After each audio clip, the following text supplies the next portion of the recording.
Thank you very much for the invitation to speak here. I think it's rare that I've spoken in front of so many co-authors.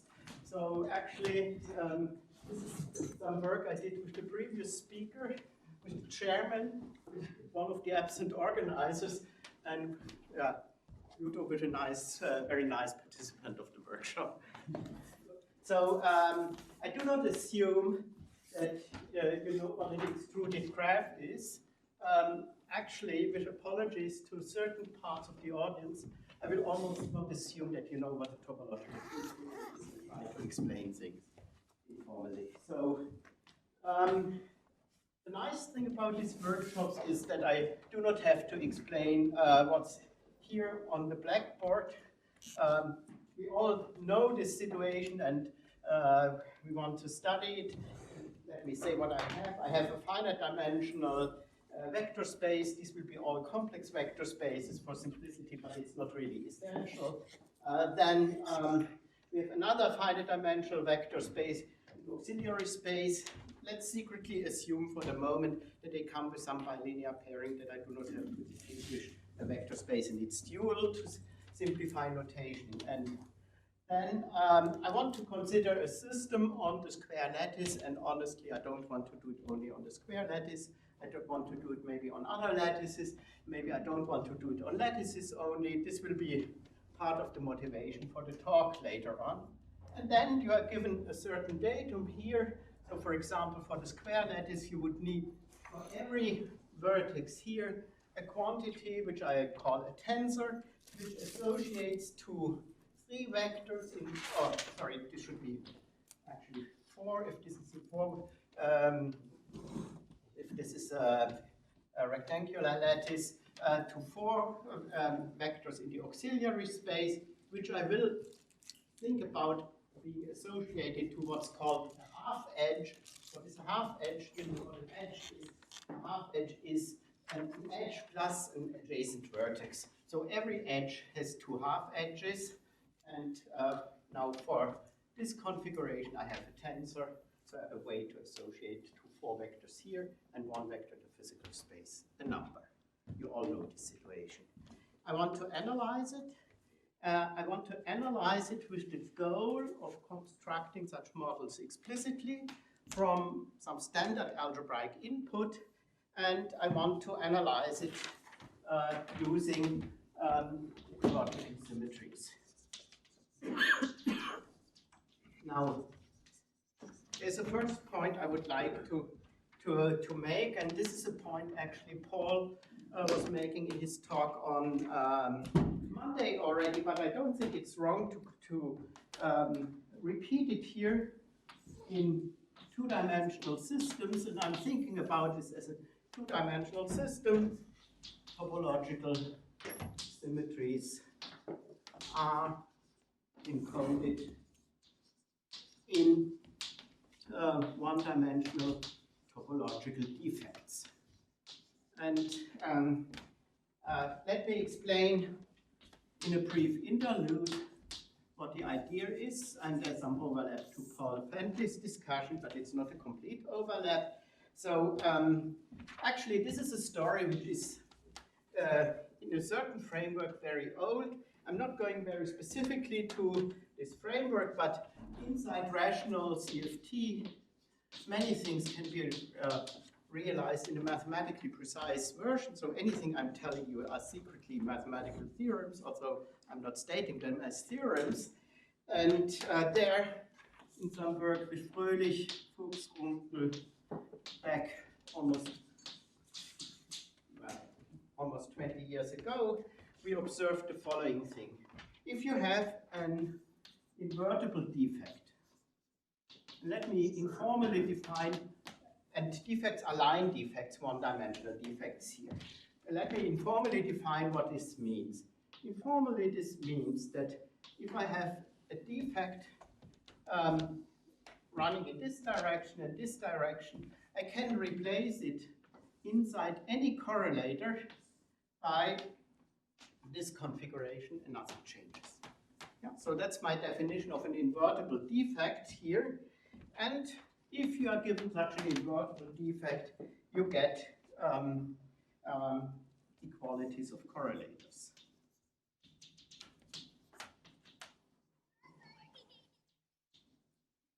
And maybe before I show you briefly the picture, because this is a nice movie to show, let me say that rational CFT is well enough understood that you can compute what the group of invertible defects is if you do it for the Ising model. Unsurprisingly, if you know the Ising fusion rules, you find Z2. If you do it for the three-state Potts model, which is a bit more non-trivial to compute, you find S3, the symmetric group on 3 letters. Now, how does this work with this equality of correlators? Let's schematically consider 4 points on the sphere. And we have some bulk field insertions here. Now, if I'm inserting such an invertible defect, it will be in red now. Then I can insert it for free because it has a quantum dimension, which is 1. It is topological, so I can deform it. So what I do is I take it along the sphere, and I can deform it in such a way that the defect is running like this. And what I mean is that on the back of the surface, it is coming in this way. And now you see that here at these parts, I have exactly the situation of 2 parallel things which I can replace by this configuration. So I can replace it by this configuration, and I can replace it by this configuration. I'm doing the game once again. And then you see that I'm ending up with a configuration where every bulk field is inserted. This is a new bulk field, and hence the correlators are the same. Of course, there's no reason to stick to invertible defects, and these days people get more and more used to the idea that any defect is kind of a generalized symmetry. And actually, what was also known back 20 years ago is that there is also a notion of a duality defect, and a duality defect has the property that if you take a defect, and this here would be the defect running in the opposite direction, for an invertible defect, this would be the monoidal unit, this would be the transparent defect. But if this happens to be just a sum of invertible defects, then you get a duality defect. Famously, in the Ising model, you get this by taking the primary that we call usually sigma, which has conformal weight 1/16, and this gives you one duality, which is of course Hamas-Vanni duality at the critical point. So if this is, in a sense, I tried to condense 4 lessons. And actually, the first lesson is the one we had already in Paul Fentley's talk. This is defects implement symmetries and add dualities in terms of field theoretic structures. Okay. If this is so successful, then why shouldn't we do the same thing here in this situation, which all of you know? And why shouldn't we say that we want to add as an additional structure topological defect? So this can go in this way, and it can close, it can maybe form a network, but yeah, let's consider the situation locally. And what is the idea? We want to deal with the things that happen at these intersections in the spirit of tensor network models. So what do we get here then? And to describe this, let me now go to a trivalent vertex, and later on I will get rid of such constraints. So if I have a trivalent vertex, then the tensor I have at the vertices that have been here before the talk, Well, this looks as follows. You have the auxiliary space, and then you have here your, what I will call the physical space, whatever physical means. And then you will have a different situation. So you will have a different tensor, and this tensor looks as follows. You have here two legs which are labeled by this auxiliary space, and then we have our defect, our line defect. And well, to deal with this in the spirit of tensor network models, I should associate to this another vector space. Well, another vector space with a non-degenerate bilinear pairing maybe. So what I have now are two tensors, and I want to analyze them. And this W, I should say, this is one more auxiliary space. Good. Now, how do I analyze this? Let me say, I don't want to get to the most general situation. I want to get to a simple situation which has a clear mathematical structure and which allows to construct non-trivial models. I'm not making any statements here in this talk about classification of such models. So let's first look at this situation as follows. Suppose I'm fixing a vector in V tensor V. So I'm fixing a vector in the tensor product of these two auxiliary spaces. Then this here becomes, if this is fixed, it becomes a linear map from W, second tensor power C, but well, I'm identifying covariant and contravariant vectors. So I can instead look at a linear map which goes from which goes from, I fixed it here from W to W. This is a linear map. So for each vector here, I'm getting such a linear map. And let's consider the algebra inside the linear maps from W to W that's generated by all these vectors in V tensor V. And the assumption I'm going to make is that this algebra is a semi-simple algebra. Put differently, over the complex numbers, it is a direct sum of matrix algebras. Now, if this is a direct sum of matrix algebras, then I know that the space on which this acts decomposes in a natural way.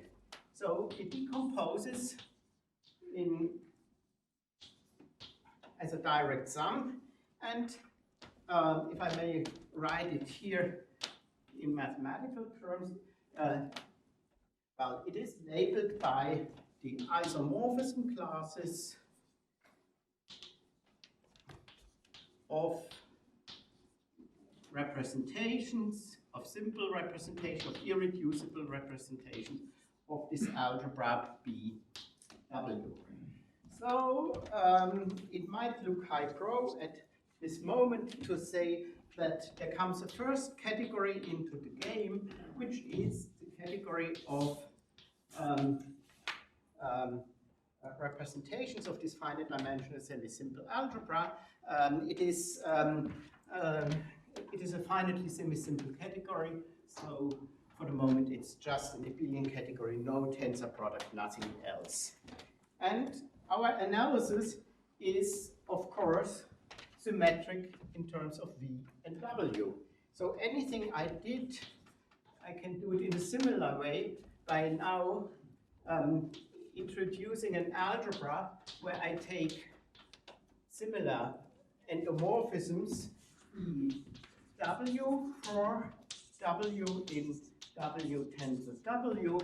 They will be endomorphisms of V, and then I get a second category which will be BV mod. And this is again an abelian category. well, this is not too much structure, but you see the algebraic complexity starts to increase. Question. Yeah. What does it mean when you say it's a abelian category? Because I'm kind of dumb, so I mean, I didn't think that those maps are abelian. Oh. I'm not going to give a definition of abelian category. What I just mean is it's something like the category of representations of an algebra. It's not representations of a Hopf algebra where you have a tensor product, right? It is just a bunch of representations and intertwiners between them. And the intertwiners have kernels and co-kernels, and they behave as you learned it in some linear algebra course. Well, you're thinking in terms of abelian groups, but that's not the notion in which abelian is used. This word means something different. as with abelian groups, nothing in common in the first approximation. Yeah. Thanks, and please help. Yeah. Also, yeah, this decomposition in terms of what we would call an injective MPO.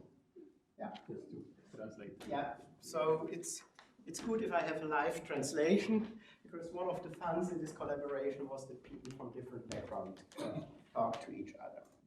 Well, for the moment, I didn't take into account that we have topological symmetries. So let's analyze what this should imply.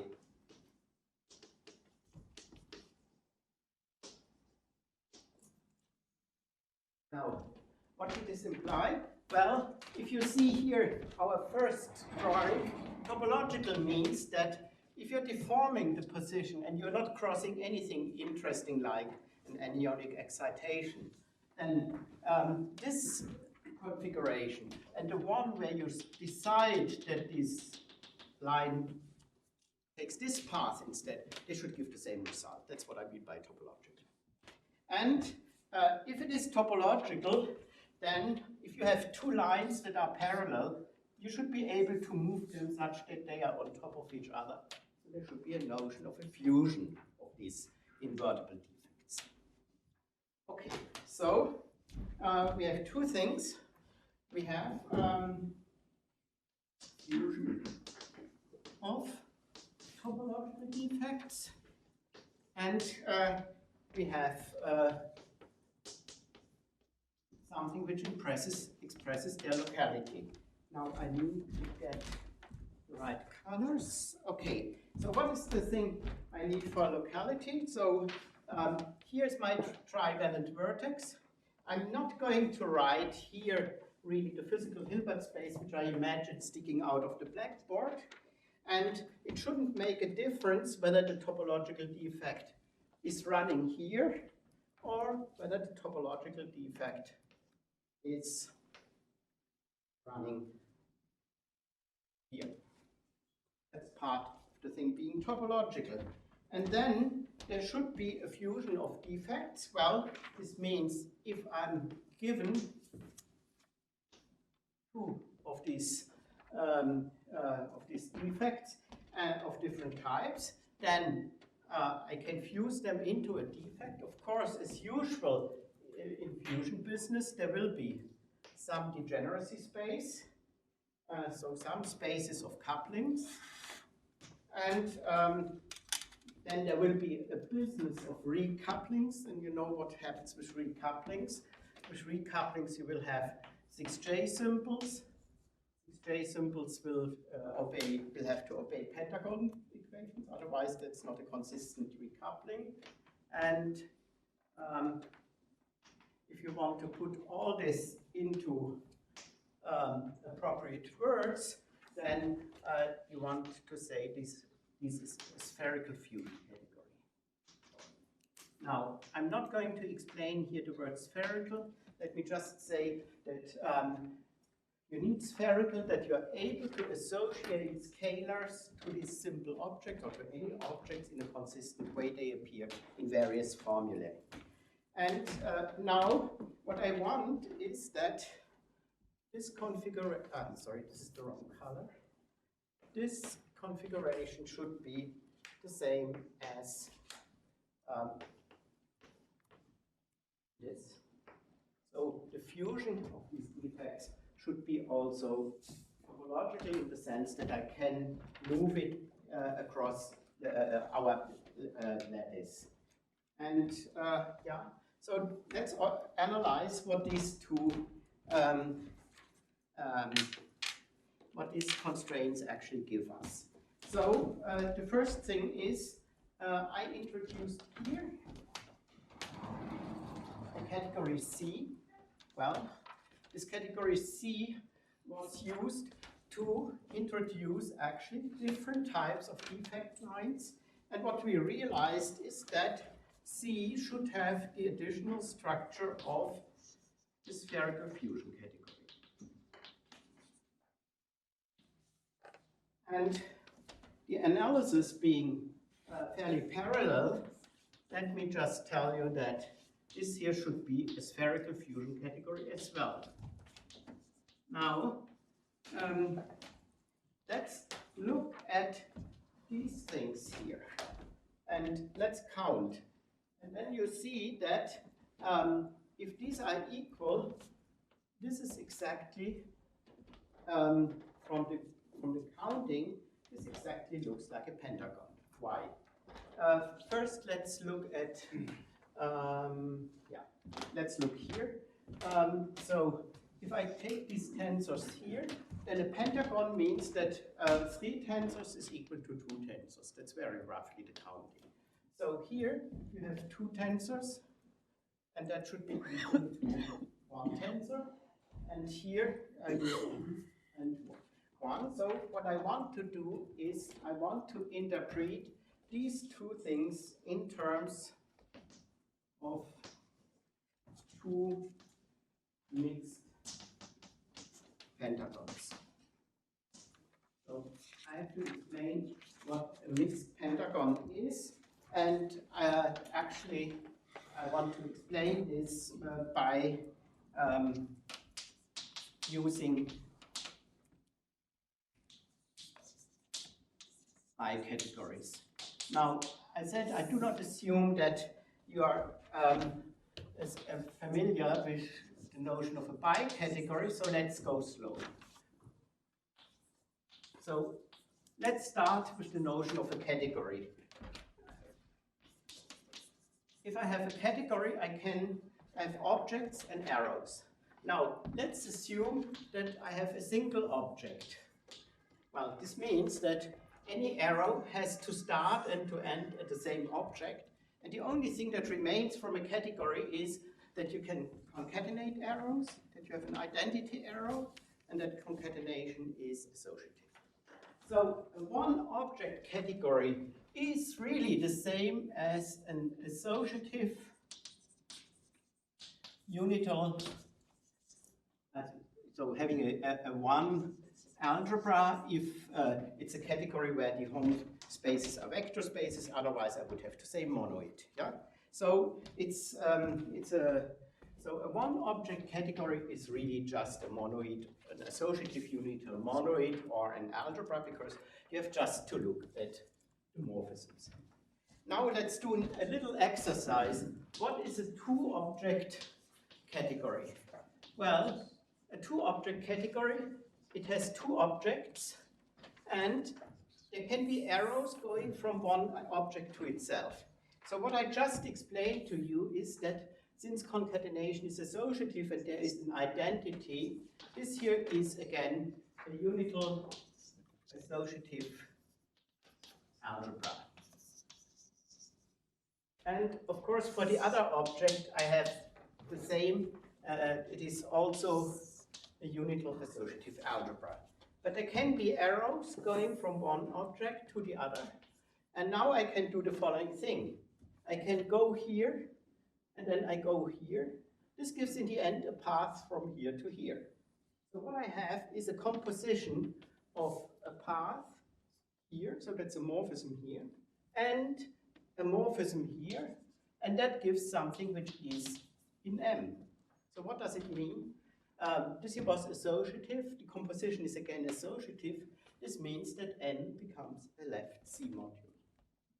And if you do the same here, you can also do it here, and you see that M becomes a right D module.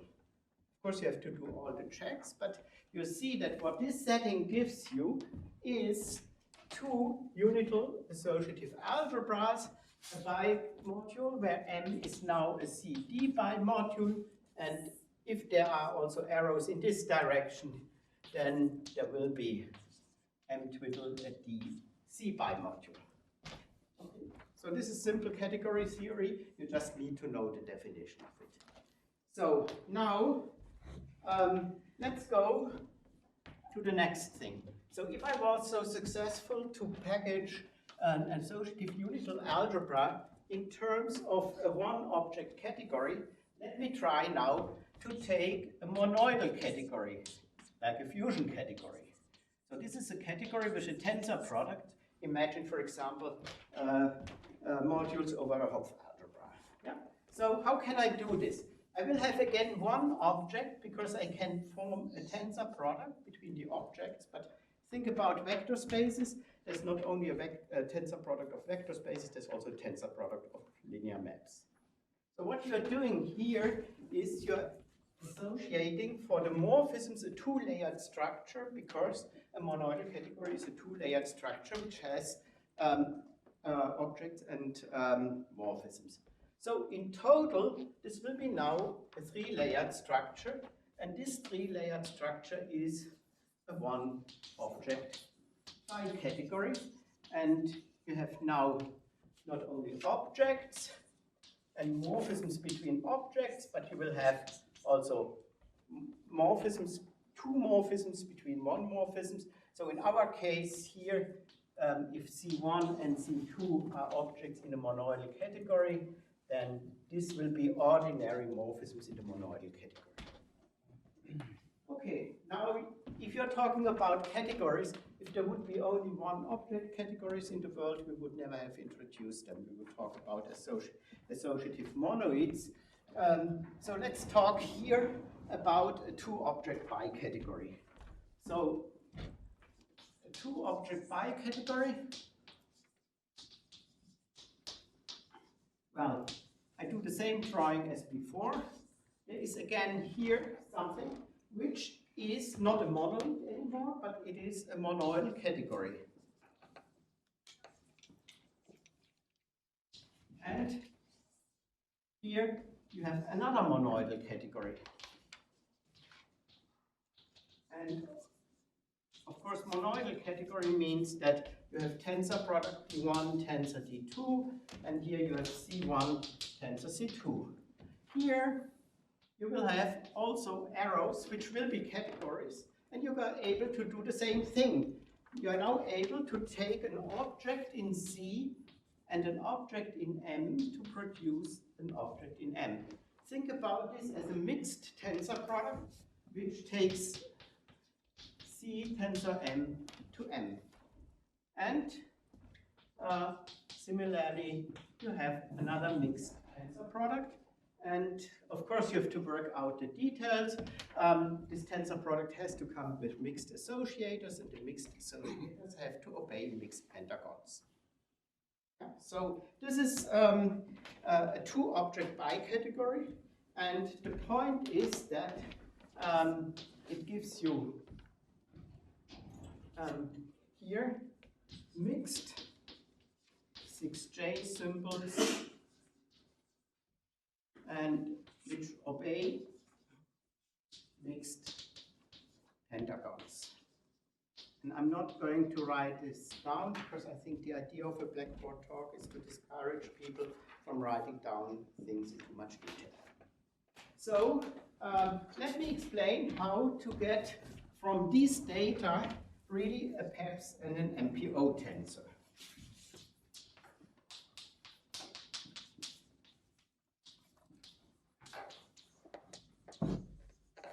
So from two-object bicategory. Okay, so the first thing I need is a physical space. And what I'm going to take here is I take simple objects in one of the monoidal category. If you take, then I take the home space from alpha tensor beta into gamma. So, and I take a sum over it. There are finitely many isoclasses of simple objects. Everything is finite dimensional. This is a finite dimensional vector space. Now, I need an auxiliary space. For the auxiliary space, I'm doing something else. Look, what I can do is, if you give me an object in D, alpha will be a simple object in D. An object in D can act on an object on M from the right. So I can act with an object in D on an object in M from the right. So A will be a simple object in M, and then this is an object in M. So this must be a home space in M, and I take here another object. And I claim that I can use this as the auxiliary space. And this here is our physical space.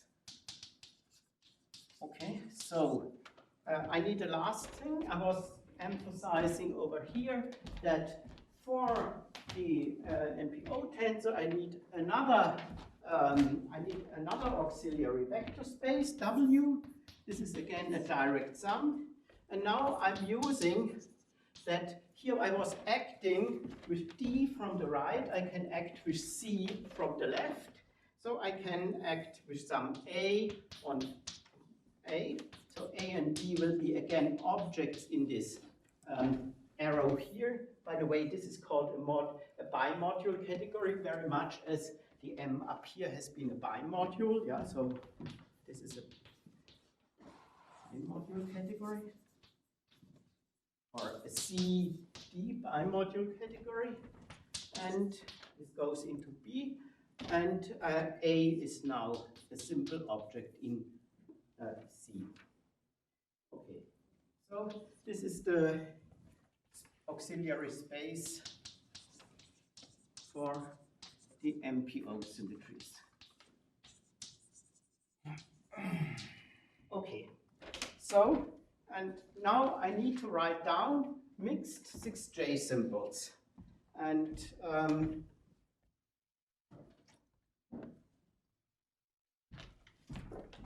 yeah.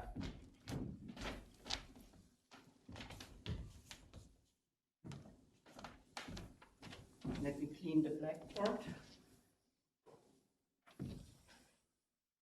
So we recently had an American guest in our colloquium, and he found the German-Austrian way of cleaning a blackboard challenging. And he was complaining that, and saying, I never worked at a filling station. So, okay. So let's look at these 6J symbols, and let me do a drawing because this might be more intuitive. So, where's my color? We had two colors, right? So we have here, let me take here a color, A, and let me take another color here for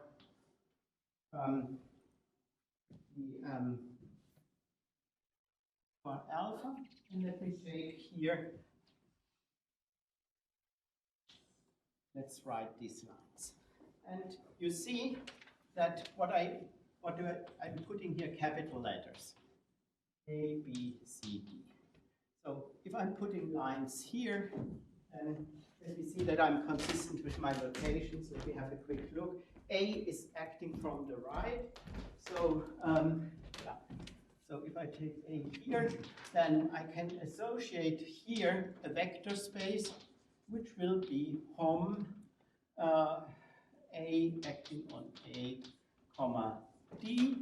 I can associate in a similar way also a vector space here. And you see that I get the following structure. I have 1, 2, 3, 4, 5, 6 simple objects. These are 6 spins.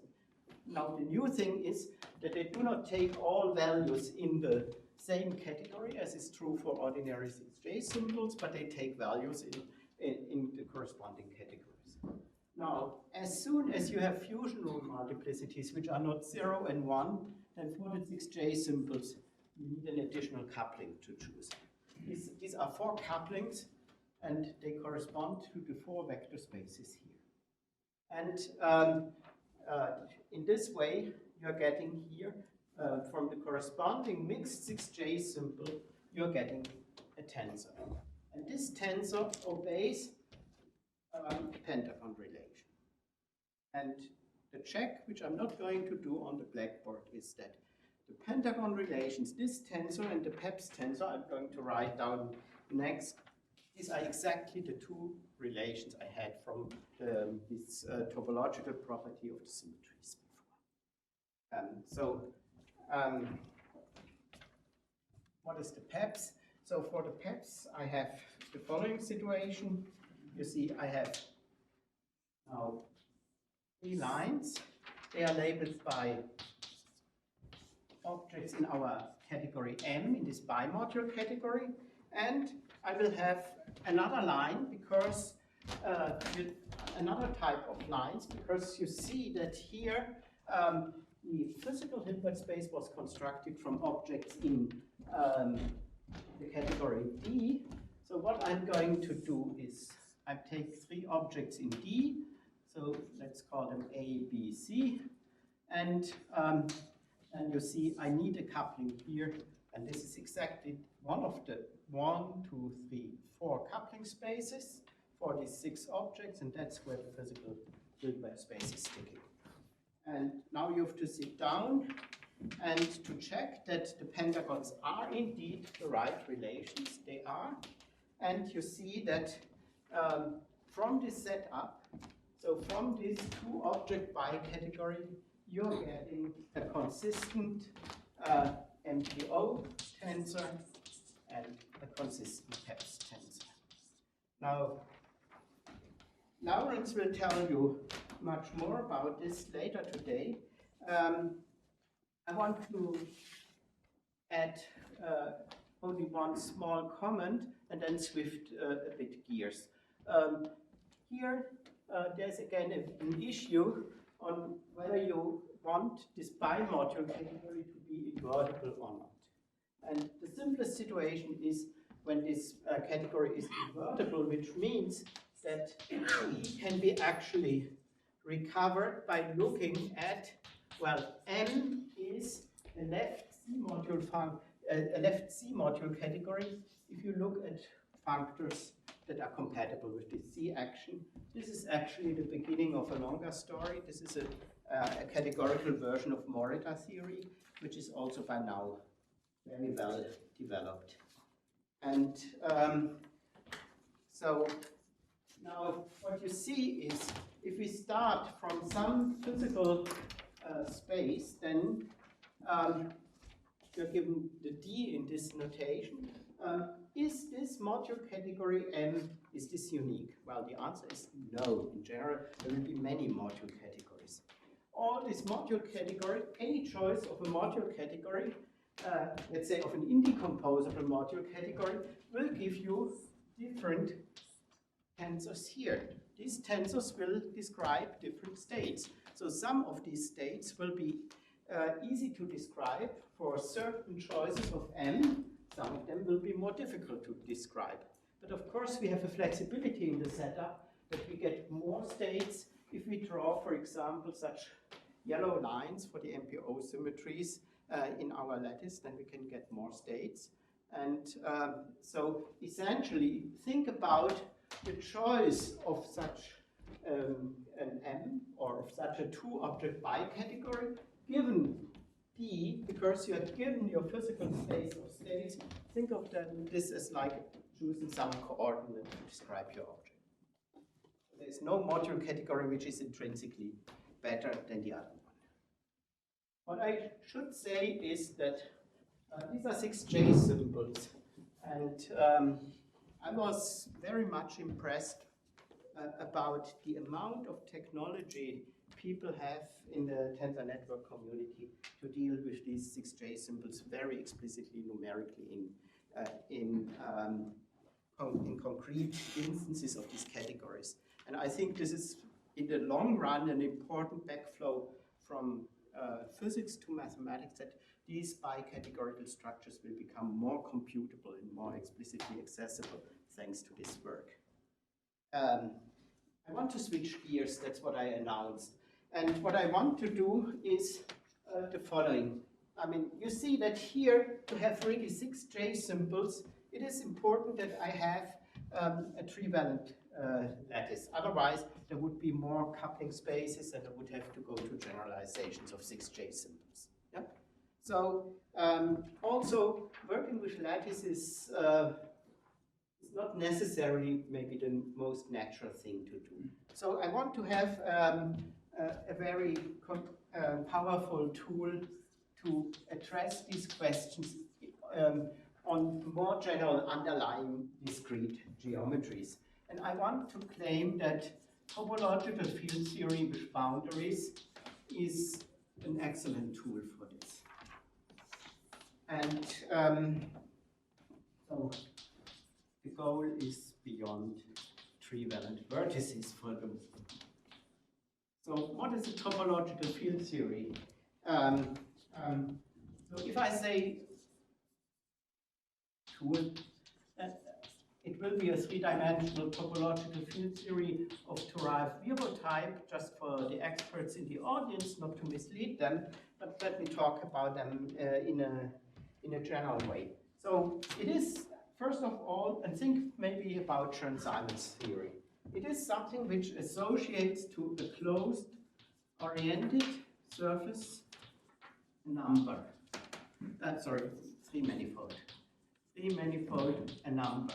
So it is about three manifolds invariants. There is a secret that it's not difficult to construct three-manifold invariants. I give you a simple one. I assign to the length space L31 the year of birth of Lawrence, then I assign to a specific Seifert vibration my year of birth, and to any other three-manifold I assign 0.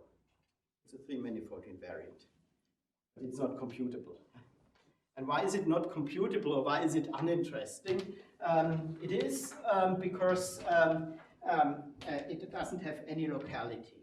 So what you want to be able to do is, you want to be able to cut a three-manifold, introduce a two-dimensional cutting surface, and assign something reasonable to this situation and hope to compute a three-manifold from its invariant from its paths. So I want to be able to associate to a closed-oriented surface sigma. I want to associate a vector space, a finite-dimensional vector space, and I want to associate to a three-manifold with boundary sigma. I want to associate a vector in this vector space. And then I want to be able, if I have a three-manifold and I cut it by introducing such a surface, and well, now I have to try to get approximately the same surface here. Yeah, then I have here M1, M2, I'm getting here a vector V1, I'm getting here a vector V2. Here the surface is sigma, it is here sigma with the opposite orientation. These two vectors are in vector spaces that are dual, and for this reason I can evaluate this, and that would be the invariant the TFT assigns to the Clute manifold. Okay, so now I have to explain to you how, in a crash course, how to construct such topological field theories of derived Viro type, and I will show how in the end a PEPS tensor will drop out. That's the goal. And of course, you could easily lecture for a term on this type of construction. The term would be a bit too much, but I can be only very non-technical, and I will be happy if I manage to convey the main idea. And so the first thing in this type of construction is that we have to discretize geometry. So we have to introduce some auxiliary discrete structure. This is good because in the end we want to make contact to some lattice models, and there's some underlying discrete structure in lattice models as well. Now, there are lots of different ways to discretize a three-manifold. I won't introduce any of them by definitions, but I will do a drawing in a moment.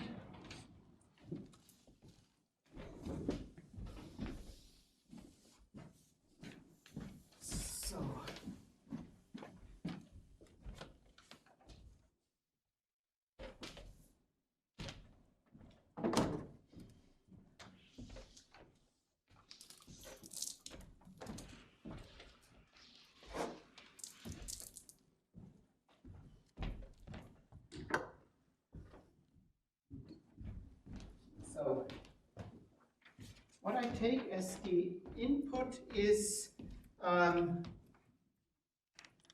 spherical fusion category.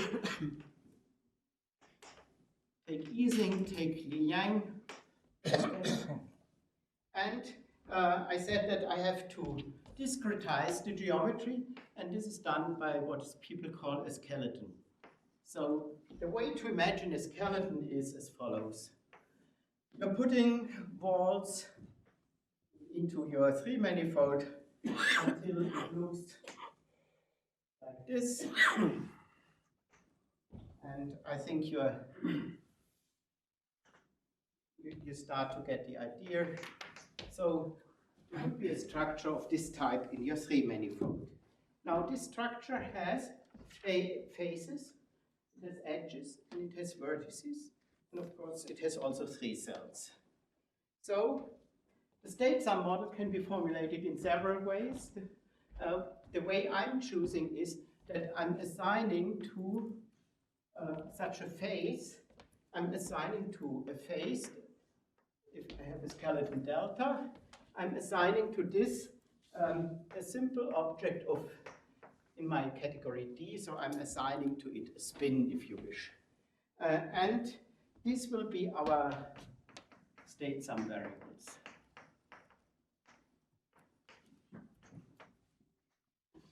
Sometimes people assign to state sum variables not to two-dimensional things, but to one-dimensional things, but that's related by Poincaré dualities.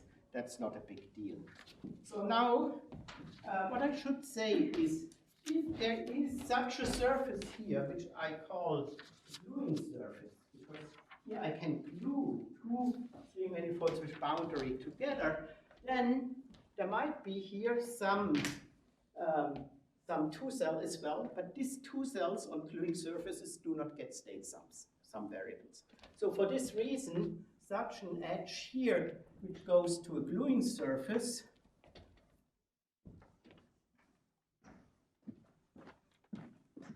I will call this later a dangling edge. So now, the next thing is, you see that now I have on each of these surfaces, I have an object F1, F2, F3. Here I have two vertices and an edge between these vertices, and now recall that every edge had two half edges. So there's a half edge which is the edge close to this vertex, and there is another half edge here. And what we are assigning to such a half edge is the home space, and it is exactly here. This was F3, sorry. This is home from the monoidal unit into F1, F2, F3. Monoidal unit would be the trivial representation. So what we are assigning to such a half edge is a space of invariant tensors. And a space of couplings, if you wish. Now, taking orientation business into account, these two vector spaces for the two half edges associated to the same edge. They are not the same, but they will be, if you do it correctly, they will be related by duality. Now, one of the nice things is that if you are given a vector space and a dual, then you can find in this vector space a canonical vector. That's a simple exercise in linear algebra. Take any basis and take the dual basis and sum over it, and that's independent of the basis. Okay, so so what I get from this whole construction is a canonical vector which depends on the skeleton, and a very big vector space which is still finite dimensional, but which depends also on the skeleton. Okay, so now comes the point where I'm getting closer to tensors. I want to get, in the end, a number for a closed three-manifold. So let's go on, and let's look at evaluations at vertices. And that will give, in the end, tensors among which PEPS tensors and MPO tensors. So let's see here. Let's go to this vertex here. What is the situation at this vertex? I draw a little sphere around the vertex. Now, if you see what's going to happen on the sphere, then you see that this edge, and this edge, and maybe this edge, these four edges are piercing the sphere. So I get four distinguished points.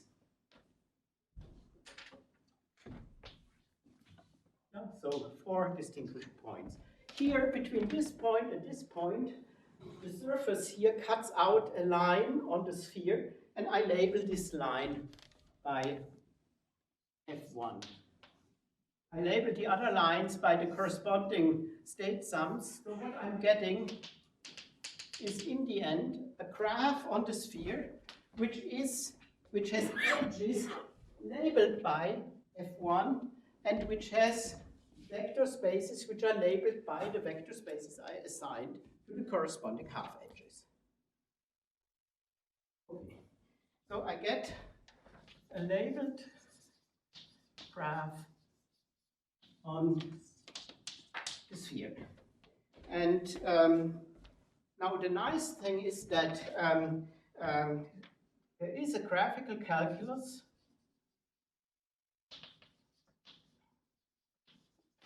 for spherical categories.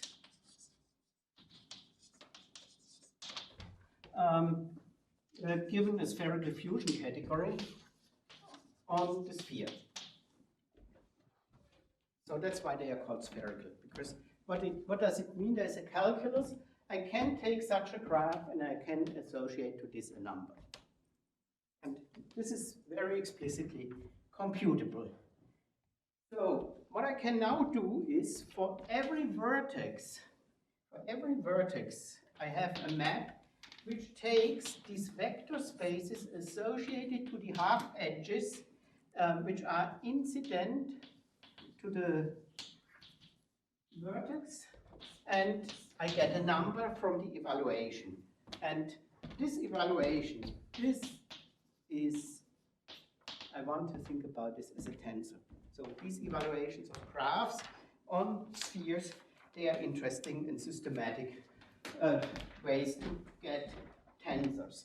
Before going to the tensor aspect, let me just say that if I take everything together I said, which means technically I'm taking all the evaluations for all the vertices of my skeleton, then I get a map which takes this big vector space and it goes to, well, I didn't have anything at these dangling edges. So if there's no gluing boundary, it goes to C. If there is a gluing boundary, then any edge that's hitting the gluing boundary will survive, and I will get such an evaluation. And in particular, I will get a vector V delta. It depends on the discretization for the moment.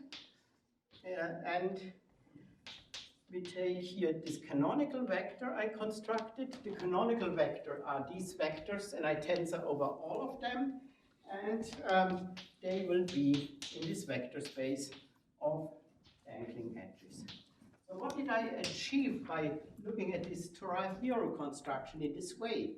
I'm getting a vector space which depends on the discretization of the geometry, and I'm getting a specific vector from this by contracting certain tensors. It should look very familiar to you. And well, if you would continue to study this, and I'm taking a bit of a shortcut, then you would say that this here is a vector space, this here, which is not really the vector space I need for the TFT.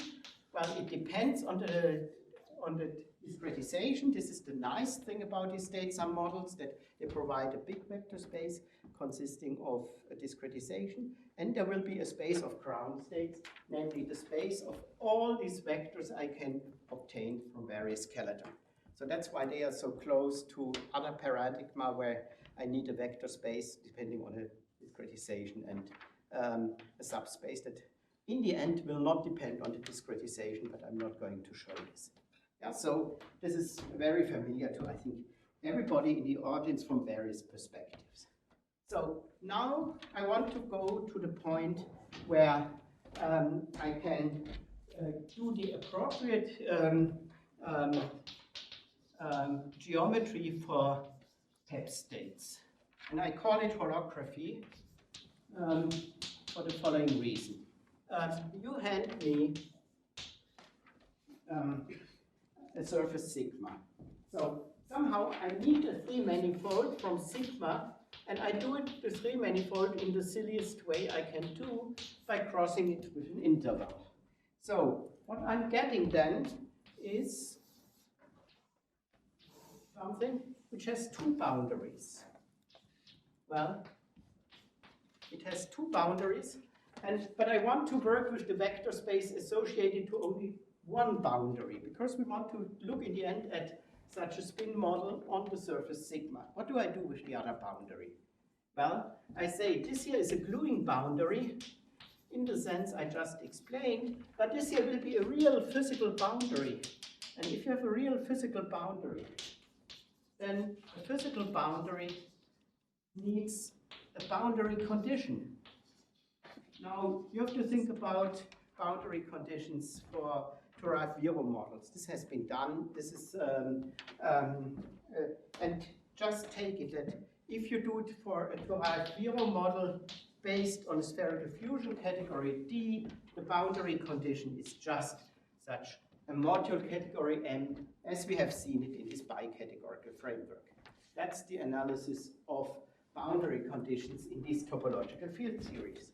So this is good because we see that we have to choose an input datum, a boundary condition, and that will give us different states, because if we now evaluate the TFT, we will get, according to the general TFT paradigm, we will get a vector in the vector space associated to the boundary. And the only thing that remains to be done is to convince ourselves that in a specific situation we are getting exactly the PEPS tensors we had earlier. And let me do this by drawing pictures. So the idea is, let me keep the idea. The idea is that this vector, which is in the space the TFT assigns to sigma, is just the state given by the PEPS tensor. So to this end, I have to go back to the situation which was on the blackboard in the beginning. So I have here a lattice, which I'm now going to choose as a trivalent lattice, a lattice with trivalent vertices. And then I will have here my physical states. And I use this as a skeleton for a three-manifold. I'm drawing only locally. So what I will have is, I will have here one of these three valent vertices. There will be a dangling edge. So there will be an edge here, and the other three valent vertex, well, the other three will be associated to a surface which goes like this. So you see that here I have surfaces. I will have here some other surface. They will be labeled by objects A, B, C, where A, B, C are state some variables in M. That's how you impose the boundary condition M. Then you will have here, since we are inside in the three manifold, you will have labels alpha, beta, gamma, which are labeled by simple objects in our spherical fusion category D. And now I have to do an evaluation at this vertex.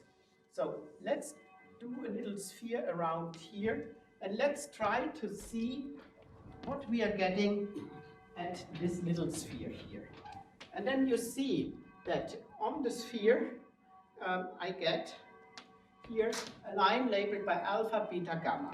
So let me draw this in this way.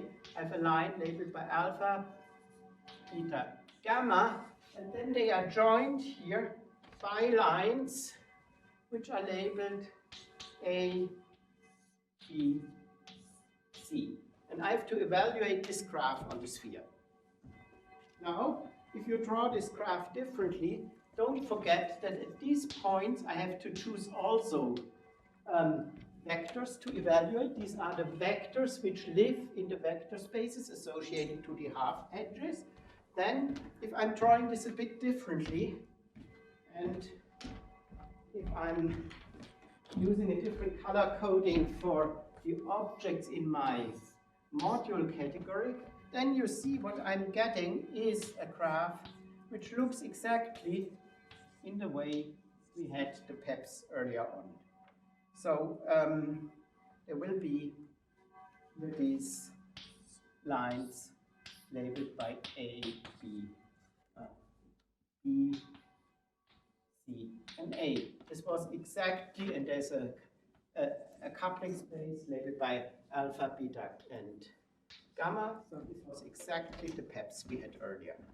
So what you learn is that, and this is maybe the third lesson I want you to remember, is tensor network models are holography in the context of state sum models. Okay, so I'm left with 5 minutes, and let me use them for the following thing. What I did here is still rather special. It is rather special in the sense that, for example, you would like to be able to have some excitations here, like anionic excitations. You cannot simply put a dot here. There has to be a bulk Wilson line in the TFT parlance that's related to it, but this bulk Wilson line has to end somewhere. You have to deal with this situation. Well, this is not the only thing you want to do. You want to be able, for example, not only to deal here with surfaces that are labeled by M, but there could be inside my three manifold, there could be surface defects.